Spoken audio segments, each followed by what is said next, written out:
Hello दोस्तों, आपका एक बार फिर से स्वागत है हमारे चैनल द मिडनाइट क्लब में, जहां हम दुनिया भर की हॉरर एंड थ्रिलर सीरीज को एंड मूवीज़ को एक्सप्लेन करते हैं, उनकी कहानी जानते हैं, उन कहानियों में छिपे रहस्यों से पर्दा उठाते हैं। आज हम जिस मूवी की बात करने जा रहे हैं, उसका नाम है एग्जिट 8। यह मूवी 2023 में आए जापानीज गेम 8 बैन दाइबुची से प्रेरित है, जिसको कोडाके गेट ने क्रिएट किया था। इस मूवी के डायरेक्टर जंकी कावामुरा हैं। IMDb पर इसकी रेटिंग 6.4 आउट ऑफ 10 है और रॉटन टोमेटोज पर इट्स वोपिंग 90% फ्रेश। तो चलिए चलते हैं बिना किसी देरी के वीडियो की तरफ। दोस्तों, क्या हो अगर आप एक ऐसे लूप में फंस जाएं जिसको पार करने के लिए आपको हर लेवल पर किसी न किसी एबनॉर्मेलिटी, प्रॉब्लम या डिफिकल्टी का सामना करना पड़ जाए। अगर आप ऐसा नहीं कर पाए तो आपको अपनी जर्नी दोबारा से वहीं से शुरू करनी पड़ जाए जहां से आपने शुरुआत करी थी। ये मूवी आज इसी विषय के बारे में है और हम आशा करते हैं कि आपको इस एक्सप्लेनेशन सुनने में मज़ा आएगा। मूवी की शुरुआत में हम एक लड़के को मेट्रो में सफ़र करते हुए देखते हैं। एज नाउ मूवी में किसी भी करेक्टर का कोई नाम नहीं है, तो हम सभी करेक्टर्स को एक शॉर्ट नेम दे देंगे so that it will be easy to find out them. बहरहाल हम इस लड़के को पैसेंजर मैन कहेंगे। हम देखते हैं कि पैसेंजर मैन अपने फ़ोन में न्यूज़ देख रहा होता है, तभी मेट्रो में एक छोटा बच्चा रोने लगता है। एक को पैसेंजर उस रोते बच्चे की माँ पर चिल्लाना शुरू कर देता है और बाकी लोग भी अपने अपने फ़ोन में बिजी होते हैं।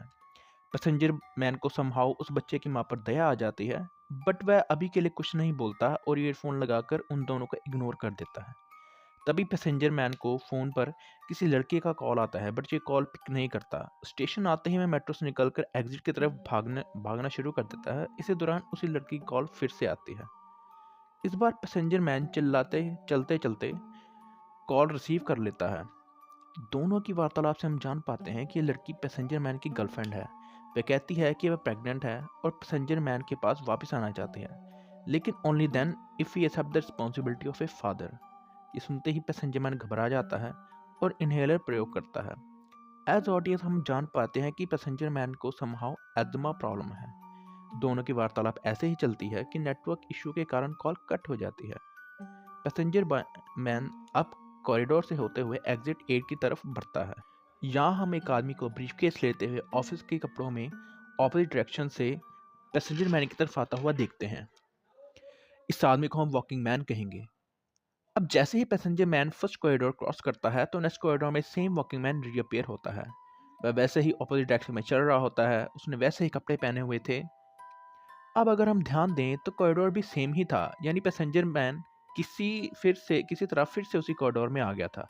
पैसेंजर मैन को कंफर्म हो गया था कि ये शायद उसके साथ धोखा हो रहा है। वह कंफ्यूजन में था और जब वह अगेन कॉरिडोर क्रॉस करता है तो सेम इंसिडेंट रीअपेयर होते हैं। हम ऑडियंस ये जान पाते हैं कि पैसेंजर मैन कहीं ना कहीं एक तरह के लूप में फंस चुका है।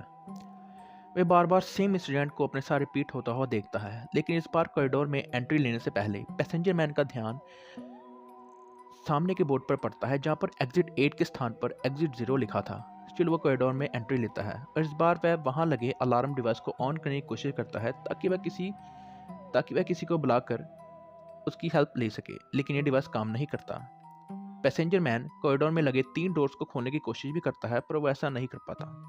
तब पैसेंजर मैन का ध्यान सामने एक एडवर्टीजमेंट पर पड़ता है जिसमें सीलिंग पर से खून टपकता हुआ दिखाया गया था और इन रियलिटी में सच में सीलिंग से खून टपकना शुरू हो जाता है, जो एग्जिट 8 लिखे बोर्ड से सीधा होते हुए पैसेंजर मैन पर गिरता है। इस इंसिडेंट से पैसेंजर मैन काफी डर गया था और वह उसी दिशा में भागना शुरू कर देता है वो जहां से आया था। इस बार कॉरिडोर के एंड में एग्जिट 0 के स्थान पर एग्जिट 1 लिखा था। ये देखकर पैसेंजर मैन पास ही पड़े पोस्टर पर पड़ती है जहां पर रूल लिखे थे। रूल काफी अजीब होते हैं, लाइक कोई पैरानॉर्मल वस्तु या एंटिटी दिखे तो उल्टे पैर लौट जाएं, कोई एबनॉर्मेलिटी ना दिखे तभी आगे बढ़ें, ओनली एग्जिट 8 से ही बाहर निकलें। रूल्स पढ़ने के बाद पैसेंजर मैन अब कॉरिडोर में हर एक वस्तु को ध्यान से देखना शुरू कर देता है। वह हर एक चीज में एबनॉर्मेलिटी ढूंढ रहा था। वैसे तो उसे इस वक्त सब कुछ नॉर्मल ही लगता है, तो वो आगे बढ़ता है, लेकिन लास्ट में वह फिर से एग्जिट 0 लिखा हुआ आता है। हम ऑडियंस को यहाँ पर क्लियरली सीलिंग लाइट्स में एब्नॉर्मेलिटी दिखती है, यानी कि वो सीधे पैरेलल होने के बजाय आड़ी टेढ़ी तिरछी लगी हुई थी, लेकिन पैसेंजर मैन का ध्यान इस चीज पर नहीं पड़ता।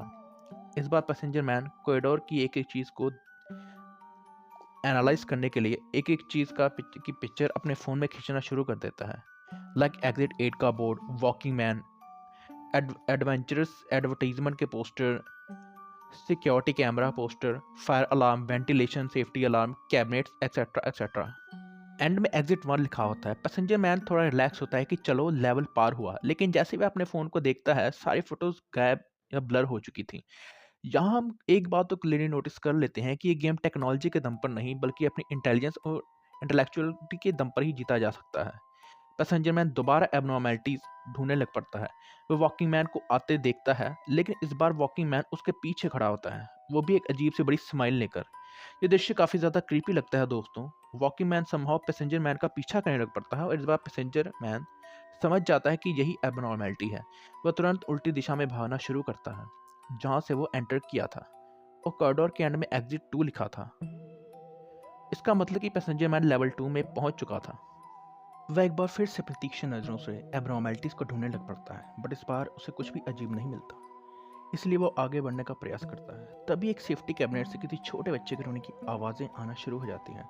जैसे ही पैसेंजर मैन कैबिनेट चेक करने जाता है, वहाँ एक नहीं दोस्तों, कई सारे बच्चों के रोने की आवाज़ें आ रही थी। आवाज़ें काफ़ी तेज़ हो जाती हैं तो पैसेंजर मैन समझ जाता है कि एक एबनॉर्मेलिटी है। वह तुरंत उल्टी दिशा में भागना शुरू कर देता है। इस बार एग्जिट बोर्ड पर 3 लिखा हुआ था, यानी अब थर्ड लेवल स्टार्ट हो गया था। अब पैसेंजर मैन काफ़ी देर से यहीं भटक रहा था और फंसा हुआ था, तो उसकी हालत ठीक नहीं थी। हम पहले भी उसे इनहेलर यूज़ करते हुए देख चुके हैं, मींस उसे एज़मा प्रॉब्लम है एंड उसके लिए इतना भागना सही नहीं है। एनीवे, वो मूव ऑन करता है। इस बार एबनॉर्मेलिटीज़ एडवर्टाइजमेंट पोस्टर्स में होती हैं, मींस कि पोस्टर में जो बनी हुई आंखें थी वो हिलती हुई नज़र आ रही थी। वह समहाउ पैसेंजर मैन की हर मूवमेंट को फॉलो कर रही होती हैं। पैसेंजर मैन अगेन उल्टी डायरेक्शन में भागता है एंड एंड में एग्जिट 4 लिखा हुआ आता है। अगेन आगे बढ़ने पर उसे कोई अबनॉर्मेलिटी फील नहीं होती, इसलिए वो सीधा चला जाता है। एंड में एग्जिट 5 था। पैसेंजर मैन को धीरे धीरे होप मिलना स्टार्ट हो गई थी कि slowly slowly everything getting normal. तभी उसके फ़ोन पर उसकी एक्स गर्लफ्रेंड का फ़ोन आता है। वो कॉल पिक करने पर गर्लफ्रेंड बताती है कि वह इस बच्चे को जन्म देना चाहती हैं एंड वो पैसेंजर मैन का वेट करेगी। ये सुनकर पैसेंजर मैन कहता है कि उसके अंदर एक अच्छा फादर बनने की हिम्मत नहीं है। ट्रेन में रोते हुए बच्चे का इंसिडेंट वह अपनी एक्स गर्लफ्रेंड से शेयर करता है कि कैसे उसे बहुत बुरा लग रहा था। अब वह बात करते करते सीधा चल ही रहा था, लेकिन इन द एंड उसके होश उड़ जाते हैं क्योंकि बोर्ड पर फिर से एग्जिट 0 लिखा था। मीन्स कि अब इस लूप से निकलने के लिए उसे दोबारा रिस्टार्ट करना पड़ेगा। वह मेंटली एग्जॉस्ट हो चुका था। गुस्से और फ्रस्ट्रेशन में वह वहाँ पड़ा हुआ सामान इधर उधर फेंकना शुरू कर देता है और वहीं कॉरिडोर में निढाल होकर लेट जाता है। थोड़ी देर बाद अगेन वह अपनी हिम्मत जोड़ता है और अपनी यात्रा कंटिन्यू करता है। इस पर एंड में एग्जिट 1 लिखा था। आगे बढ़ने पर कॉरिडोर के बीच में एक 8 साल का बच्चा उसे खड़ा दिखाई देता है। पैसेंजर मैन पहले सोचता है कि यही एबनॉर्मेलिटी है और उल्टे पांव भागना शुरू करता है, बट वह एंड में एग्जिट 0 लिखा होता है। इस दृश्य से ये तो स्पष्ट हो गया था कि वह बच्चा एबनॉर्मेलिटी नहीं था, बल्कि वह भी पैसेंजर मैन की तरह ही उस लूप में फंसा हुआ था। अब ये छोटा बच्चा जो हमें दिखा, हम इसे लिटिल बॉय कहेंगे। ये लिटिल बॉय भी पैसेंजर मैन की तरह ही लूप में फंसा हुआ था।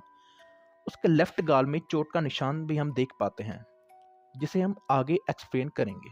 तभी अचानक से लिटिल बॉय कॉरिडोर की तरफ भागना शुरू करता है। पैसेंजर मैन उसके पीछे पीछे भागता है। वह वॉकिंग मैन की तरफ इशारा करते हुए कहता है, लेकिन वॉकिंग मैन रोबोट की तरह बिना एक्सप्रेशन के सीधा निकल जाता है।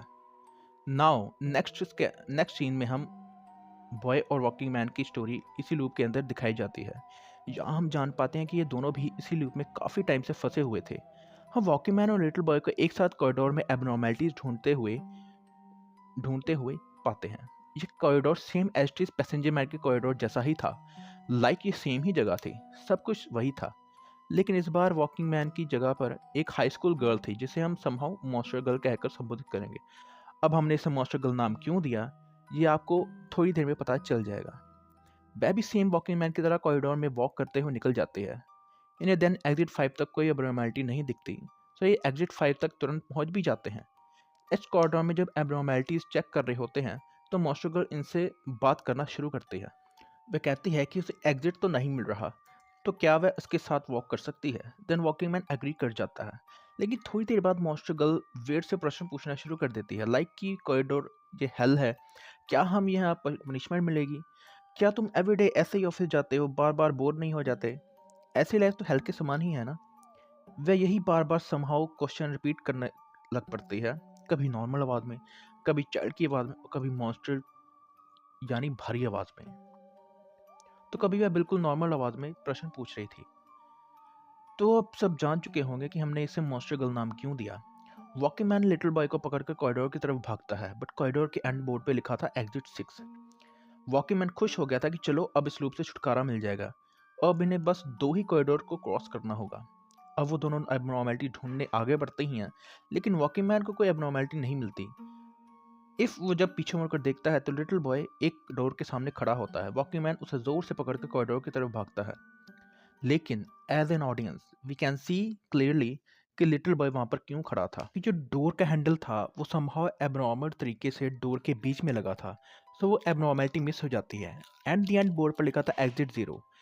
इस रीस्टार्ट यानी कि पूरा गेम फिर से रीस्टार्ट हो गया था। एग्जिट 0 देखकर वॉकिंग मैन वहीं निढाल हो जाता है। वह कैसे भी करके खुद को संभालता है और लिटिल बॉय को लेकर कॉरिडोर की तरफ भागता है। इस बार कॉरिडोर के एंड में उसे सीढ़ियां दिखती हैं। उसको लगता है कि गेम शायद खत्म हो गया है। And he finally free. जैसे ही सीढ़ियां चढ़ने लग पड़ता है, लिटिल बॉय उसका हाथ पकड़ लेता है और उसे रोकने की कोशिश भी करता है, लेकिन वॉकिंग मैन नहीं रुकता। वह लिटिल बॉय का धक्का दे दिया, जिसके कारण वह नीचे गिरा और उसके गाल पर चोट लग गई थी। ऐसे हम समझ पाते हैं कि जो भी अब तक हम देख रहे थे वो वॉकीमैन और लिटिल बॉय का पास्ट था। पैसेंजर मैन की स्टोरी इसके पैरेलल ही चल रही थी। जब लिटिल बॉय उठता है, वापस जाता है, तो वहाँ लिखा था एग्जिट 1, यानी सीढ़ियाँ ही एबनॉर्मेलिटी थी। अब हम सोच पाते हैं कि वॉकिंग मैन हमेशा के लिए लूप में कैसे फंसा था। मीनवाइल मूवी में क्लियरली तो ये नहीं दिखाया गया कि वॉकिंग मैन वहाँ कैसे आया, लेकिन स्टिल इसके बारे में थ्योरीज में आपसे चर्चा जरूर करें। हम लिटिल बॉय को नेक्स्ट कॉरिडोर में एंट्री लेता हुआ देखते हैं। वहाँ वॉकीमैन उसे फिर से दिखाई देता है। वह उसे रोकने की कोशिश भी करता है, लेकिन वॉकीमैन एक रोबोट की तरह सीधा निकल जाता है। तभी हम पैसेंजर मैन को कॉरिडोर में एंट्री लेते हुए देखते हैं। पैसेंजर मैन लिटिल बॉय को एबनॉर्मल समझ लेता है, लेकिन ये वही सीन है जहाँ से पैसेंजर मैन और लिटिल बॉय को हमने पहली बार एक साथ देखा था। अब स्टोरी में दोनों एक साथ कॉरिडोर क्रॉस करने का प्रयास करते हैं। यहाँ हम जान पाते हैं कि लिटिल बॉय का आईक्यू बहुत ही हाई है। वह छोटे से छोटे चेंजेस को भी इजीली नोटिस कर लेता है। दोनों मिलकर एग्जिट 1 क्लियर कर लेते हैं। नेक्स्ट कॉरिडोर में फिर से डोर नॉब वाली एबनॉर्मेलिटी सामने आती है। इस बार पैसेंजर मैन का ध्यान भी उस एबनॉर्मेलिटी पर पड़ गया था। दोनों कॉरिडोर क्रॉस करते हैं। वहाँ लिखा होता है कॉरिडोर 2। नेक्स्ट कॉरिडोर में एंट्री लेते ही लाइट्स ऑफ हो जाती हैं। पैसेंजर मैन फोन की फ्लैशलाइट ऑन करके लिटिल बॉय को ढूंढने लग पड़ता है। तभी वेंटिलेशन से अजीब सी आवाज़ें आना शुरू हो जाती हैं। वेंटिलेशन से अजीब से क्रीचर निकलने शुरू हो जाते हैं, जिन जो चूहे जैसे दिखते थे, जिन पर human body parts like years, eyes and lips attach थे। ये छोटे बच्चे के रोने जैसी आवाज़ें निकालना शुरू कर देते हैं और पैसेंजर मैन और लिटिल बॉय पर हमला कर देते हैं। पैसेंजर मैन फ्लैशलाइट की मदद से लिटिल बॉय को पकड़कर उल्टी डायरेक्शन में भागता है और ये लेवल क्लियर हो गया था। अब एग्जिट 3 का कॉरिडोर आ गया। कॉरिडोर में के बीच में एक काली बिल्ली क्रॉस करती है। वहाँ पैसेंजर मैन को उसकी एक्स गर्लफ्रेंड भी दिखाई देती है। लिटिल बॉय समहाउ उसे माँ कहकर संबोधित करता है और उसकी तरफ भागना शुरू करता है। पैसेंजर मैन समझ गया था कि एबनॉर्मेलिटी है। देन वो लिटिल बॉय को ग्रैब करता है, लेकिन लिटिल बॉय वहीं बेहोश हो गया था। पैसेंजर मैन अब उसे उठाकर उल्टी डायरेक्शन में भागना शुरू करता है। एंड बोर्ड के पास बैठकर वह लिटिल बॉय के होश आने का वेट करता है। बोर्ड पे एग्जिट 4 लिखा था। लिटिल बॉय पैसेंजर मैन की गर्लफ्रेंड को माँ क्यों कहा था, ये हम आगे थ्योरीज में जान पाएंगे। After some time little boy को होश आया। अब दोनों के बीच में एक इमोशनल बॉन्डिंग बन चुकी थी। Little boy little boy passenger man से कहता है कि उसने अपने पापा को कभी नहीं देखा। पैसेंजर मैन भी इमोशनली उससे अटैच होने लग पड़ा था। वह कहता है कि उसने भी अपने पिता को नहीं देखा है। नेक्स्ट कॉरिडोर में वे जैसे एंट्री लेते हैं, एंट्री करते ही लिटिल बॉय एबनॉर्मेलिटी पहचान लेता है, यानी जो 8 था वो उल्टा लिखा हुआ था। हम सोच भी नहीं सकते एज ए ऑडियंस कि 8 भी उल्टा लिखा जा सकता है, क्योंकि समहाउ 8 उल्टा भी 8 ही होता है। लेकिन ये एबनॉर्मेलिटी किसी तरह लिटिल बॉय ने पकड़ ली थी। यहाँ हम फिर से जान पाते हैं कि लिटिल बॉय का आईक्यू कितना ज़्यादा हाई है। छोटी से छोटी चीज़ों को भी कैसे जल्दी से नोटिस कर लेता है। बहरहाल वे दोनों उल्टी डायरेक्शन में वापस आते हैं, जहाँ पर एंड बोर्ड पर एग्जिट 5 लिखा था, और वो नेक्स्ट कॉरिडोर में एंट्री लेते हैं। वहाँ एबनॉर्मेलिटी डोर में थी। जैसे डोर ओपन करते हैं, पैसेंजर मैन को ट्रेन वाला इंसिडेंट याद आना शुरू हो गया था। उसे अब भी उस रोते हुए बच्चे की माँ के लिए बुरा लग रहा था। वह डोर बंद कर देता है। दोनों अगेन उल्टी डायरेक्शन में भागते हैं जहाँ पर बोर्ड पर एग्जिट 8 लिखा था।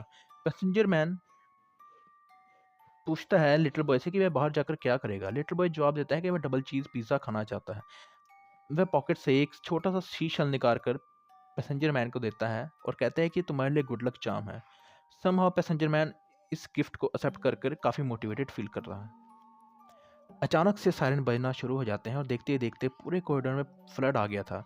पूरा कॉरिडोर पानी से भरना शुरू हो जाता है। पैसेंजर मैन अब अपनी मेमोरीज में अपनी गर्लफ्रेंड को देखता है। अब दोनों बीच पर एक साथ खड़े थे। वहाँ पर उनका एक छोटा बेटा भी था जो समुद्र में पानी से खेल रहा था। और ये छोटा बच्चा कोई और नहीं बल्कि लिटिल बॉय ही था।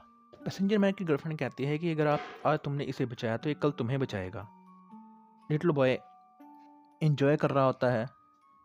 सीन वापस से कॉरिडोर में शिफ्ट होता है। पैसेंजर मैन ने लिटिल बॉय को किसी तरीके से बचा लिया था। पानी का बहाव तेज होने के कारण पैसेंजर मैन खुद भी पानी में बहने लगता है। लिटिल बॉय कॉरिडोर में बेहोश हो गया था। उसके आसपास फ्लड से आया हुआ सारा का सारा कचरा पड़ा था। लिटिल बॉय अब उसी डायरेक्शन में बढ़ना शुरू करता है जहाँ से वो पानी आया था। यहाँ पर लिखा था exit 7। Corridor by next corridor में एंट्री लेता है। वहाँ पर उसे कोई अबनॉर्मेलिटी नहीं दिखती। वो कॉरिडोर क्रॉस करता है। पैसेंजर मैन नेक्स्ट कॉरिडोर में पहुंच गया। पैसेंजर मैन डूबा नहीं बल्कि बच गया था। अब नेक्स्ट कॉरिडोर में कोई एबनॉर्मेलिटी तो नहीं मिलती। वह कॉरिडोर क्रॉस करके एंड डोर तक पहुंच गया। वहाँ पर लिखा था दोस्तों एग्जिट 8। यानी फाइनली वह इस गेम से एग्जिट कर गया था। वहाँ नीचे जाने के लिए सीढ़ियाँ उसे दिखाई देती हैं। वह सीढ़ियों से उतरता है। Everything was getting normal around him. Phone के नेटवर्क भी वापस आ गए थे। वह अपनी गर्लफ्रेंड को कॉल करके बताता है कि वह फादर की रिस्पॉन्सिबिलिटी के लिए तैयार है और वह उससे मिलने के लिए जल्द ही हॉस्पिटल आ रहा है। नेक्स्ट सीन में हम मेट्रो में सेम बच्चे को रोता हुआ देखते हैं, लेकिन इस बार पैसेंजर मैन उस बच्चे की माँ के पास जाता है और यहाँ मूवी एंड हो जाती है। तो दोस्तों, ये थी इस साल की साइकोलॉजिकल थ्रिलर एग्जिट 8। ये जापानीज गेम 8 दाइबुची के बैन दाइबुची पर बेस्ड थी। यहाँ अगर हम थ्योरीज पर बात करें तो बहुत सारी थ्योरीज निकल कर आती हैं कि लूप क्या था। क्या ये पैसेंजर मैन का सपना था या फिर ये किसी तरह का गवर्नमेंट एक्सपेरिमेंट था।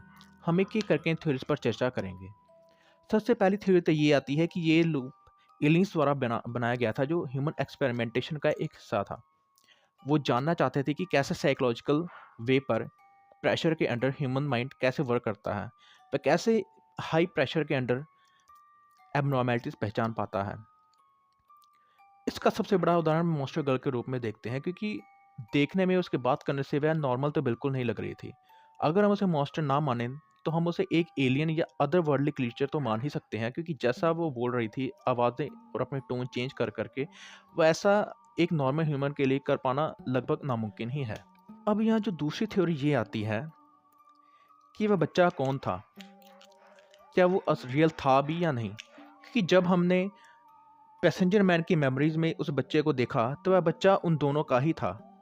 सो समहाउ यहाँ पर किसी तरीके से वह बच्चा एक एंजल के रूप में उस पैसेंजर मैन की मदद करता है उस कॉरिडोर से निकलने के लिए, क्योंकि वह काफ़ी कुछ फेस कर रहा था, वह मेंटली काफ़ी एग्जॉस्ट हो चुका था। तो उसे इस लेवल पर किसी ना किसी दैवी शक्ति की या किसी ना किसी स्पिरिचुअल पावर की उसे मदद चाहिए थी। वो क्या वो बच्चा वहीं लूप में हमेशा के लिए फंसा हुआ था? क्या वो हर उस इंसान की मदद करता था जो उस लूप से निकलना चाहता था, जैसा हम उसे पहले भी देख चुके हैं वॉकीमैन की मदद करते हुए। यहाँ पर एक तीसरी थ्योरी ये भी आती है दोस्तों कि ये सब कुछ पैसेंजर मैन के माइंड का खेल था, क्योंकि हम उसे शुरुआत में ही देखते हैं कि फादर की रिस्पॉन्सिबिलिटी के लिए तैयार नहीं था। वह मेंटली काफ़ी एग्जॉस्ट था, काफ़ी डिप्रेस था। और कहीं ना कहीं हो सकता है कि ये सारा जो लूप का खेल है उस कॉरिडोर में, उस क्लोज्ड कॉरिडोर में ही उसके माइंड में चल रहा हो। जैसे जैसे वो कॉरिडोर क्रॉस करता हो उसके माइंड में एक एक करके उसे आने वाले समय की डिफ़िकल्टीज याद आती हों कि कैसे अगर वह इस रिस्पॉन्सिबिलिटी को संभालने के लिए तैयार हो भी जाता है तो उसे कौन कौन सी डिफ़िकल्टीज़ या रिस्पॉन्सिबिलिटीज़ का सामना करना पड़ सकता है। लेकिन समहाउ वह जैसे ही एग्जिट 8 से बाहर निकलता है, वह पूरी तरह से रेडी था अपनी फादर की रिस्पॉन्सिबिलिटी संभालने के लिए। दोस्तों, अगर आप यहाँ पर मेरी पर्सनल थ्योरी जानना चाहें तो मेरे हिसाब से ये एक गवर्नमेंट एक्सपेरिमेंट था। हमने पास्ट में भी ऐसे बहुत सारे गवर्नमेंट सीक्रेट एक्सपेरिमेंट्स की स्टोरीज सुनी हैं, like famous Russian smiling man experiment, American experiment, जहाँ पे वो सोल्जर्स को एक जगह से दूसरी जगह टेलीपोर्ट करते थे। और ऐसे ही उन्होंने बहुत सारे नॉर्मल ह्यूमंस पर भी एक्सपेरिमेंट किए थे। तो क्या ये गवर्नमेंट एक्सपेरिमेंट था? हाईली प्रेशर पर ह्यूमन माइंड कैसे वर्क करता है, साइकोलॉजिकल बिहेवियर पैटर्न और everything that a human mind can achieve और कैन डिकोड, क्या ये उसी से रिलेटेड कोई एक्सपेरिमेंट था? जी हाँ दोस्तों, ऐसा हो भी सकता है, क्योंकि जब हम एग्जिट 8 के कॉरिडोर को देखते हैं तो वो ऐसा लगता है कि जैसे वो अदर वर्ल्डली क्रीचर्स के लिए एक डोरवे और पैसेजवे था, जिसमें ह्यूमंस को जानबूझकर इम्प्लीमेंट किया गया था उनका बिहेवियर और उनके साइकोलॉजिकल पैटर्न को नोटिस करने के लिए। सो दोस्तों, ये थी इस साल की best Japanese psychological thriller exit 8 की एक्सप्लेनेशन। अगर आपको हमारी ये वीडियो पसंद आए तो लाइक सब्सक्राइब और शेयर करना मत भूलिएगा। हम आपके लिए और भी ऐसी हॉरर एंड थ्रिलर सीरीज और मूवीज की एक्सप्लेनेशन वीडियोस लेकर आते रहेंगे। तब तक के लिए नमस्कार।